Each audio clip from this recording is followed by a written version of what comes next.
আজ আর্জেন্টিনার জয়কে কোনোভাবেই ভালোভাবে দেখছি না, কারণ আমার খুব কষ্ট হচ্ছে। কারণ আমি একজন ব্রাজিল সমর্থক, সেই 24 বছর ধরে আমি ব্রাজিল সমর্থন করি।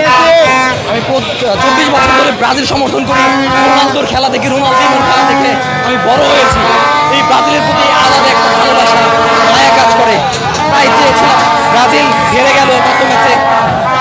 আমি হতাশাগ্রস্ত হয়ে পড়েছিলাম, আমি সেন্সলেস হয়ে গিয়েছিলাম। আজকে চেয়েছিলাম যে আমি মিশরকে দিয়ে এই আর্জেন্টিনাকে থামিয়ে দিব। সেটা 80 মিনিট পর্যন্ত, 70 মিনিট পর্যন্ত পেরেছিলাম, কিন্তু শেষ পর্যন্ত এই লিডটা মিশর ধরে রাখতে পারলো না। আর্জেন্টিনা কাম ব্যাক করলো। আমি হতাশায় ডুবে যাচ্ছি, মরে যাচ্ছি। আমি এই ব্রাজিল হেরে যাওয়ার পর বাসায় যেতে পারিনি, কারণ আমার বাসার সবাই আর্জেন্টিনা সমর্থন করে।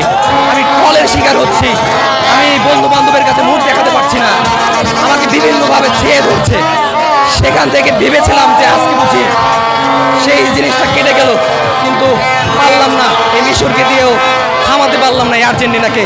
পরবর্তী টার্গেট কলম্বিয়াকে দিয়ে অবশ্যই এই আর্জেন্টিনাকে, এই স্বৈরাচার, এই ফ্যাসিস্ট আর্জেন্টিনাকে হারাতে হবে। আর্জেন্টিনার কি ব্রাজিলের কি ভুল ছিল এবার? ব্রাজিলের ভুল ছিল, ব্রাজিলের একটা ভাগ্যটা আসলে সমর্থন করেনি। সেই সাথে এলোমেলো যে খেলা ছিল, লাস্ট ম্যাচে পেনাল্টি যেখানে রদ্রিগো মারতে পারতো সেখানে মারলো না। সব মিলে একটু এলোমেলো হয়ে গিয়েছিল খেলাটা। সেই জন্য ভাগ্যের কারণে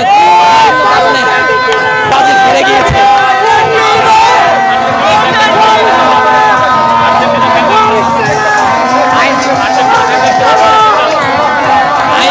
আর্জেন্টিনা ফ্যানদের উদ্দেশ্যে, আর্জেন্টিনার ফ্যানরা খুবই স্বৈরাচার, এরা খুবই ঝাঁপিয়ে পড়ে, উগ্র সমর্থক।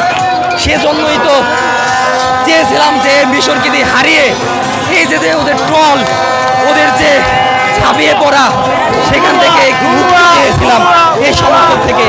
অবশ্যই কলম্বিয়াকে দিয়ে এই আর্জেন্টিনাকে হারিয়ে অবশ্যই আমরা বাঁচতে পারবো।